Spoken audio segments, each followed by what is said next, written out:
Hello friends, ಇವತ್ತು ನಾನು ಡಿನ್ನರಿಗೆ ಸೊಪ್ಪಿನ ಪಲ್ಯ ಮಾಡಿದ್ದೀನಿ. 2 ಸೊಪ್ಪು ತೊಗೊಂಡಿದ್ದೀನಿ.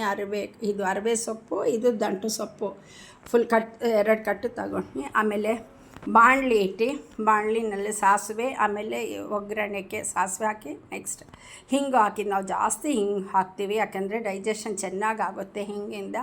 ಆಮೇಲೆ ಗ್ಯಾಸ್ಟ್ರಿಕ್ ಪ್ರಾಬ್ಲಮ್ ಆಗಲ್ಲ ಅಂತ ಜಾಸ್ತಿ ಯೂಸ್ ಮಾಡ್ತಾಯಿರ್ತೀವಿ. ಅದಾಗಿದ ಮೇಲೆ ಒಂದು 10 ಮೆಣಸಿನ್ಕಾಯಿ ಹಾಕಿದ್ನಿ ಒಗ್ಗರಣೆ ಕಟ್ ಮಾಡಿ. ನೆಕ್ಸ್ಟ್ ಈರುಳ್ಳಿ ಬೆಳ್ಳುಳ್ಳಿನೂ ಹಾಕಿಬಿಟ್ಟಿದ್ನಿ. ಜಾಸ್ತಿ ಫ್ರೈ ಮಾಡಲಿಲ್ಲ. ಈರುಳ್ಳಿ ಆಯಿಲ್ನಲ್ಲಿ ತಕ್ಷಣವೇ ಇದು ಸೊಪ್ಪು ತೊಳೆದಿಟ್ಟಿದ್ನಲ್ಲ ಅದು ಹಾಕಿಬಿಟ್ಟಿದ್ನಿ. ನೋಡಿ ಈ ಥರ ಬಂದಿದೆ ಪಲ್ಯ. ಓಪನ್ನಾಗೇ ಮಾಡಿದ್ನಿ. ಸ್ವಲ್ಪ ಬೆಂದಿದ ಮೇಲೆ ಕೊಬ್ಬರಿನೂ ತುರಿಮಿ ಹಾಕಿಬಿಟ್ಟಿದ್ನಿ ಒಳಗಡೆ. ಸ್ವಲ್ಪ 5 ನಿಮಿಷಕ್ಕೆ ಮುಂಚೆ ತೆಗಿಯೋಕೆ 5 ನಿಮಿಷ ಮುಂಚೆ. ಆಮೇಲೆ ಲಾಸ್ಟಿಗೆ ಮತ್ತೆ ಹಾಕಿದ್ನಿ ಕೊಬ್ಬರಿ. ಇದನ್ನು ಆಮೇಲೆ ಚಪಾತಿ ಮಾಡಿದ್ನಿ ಡಿನ್ನರ್ಗೆ.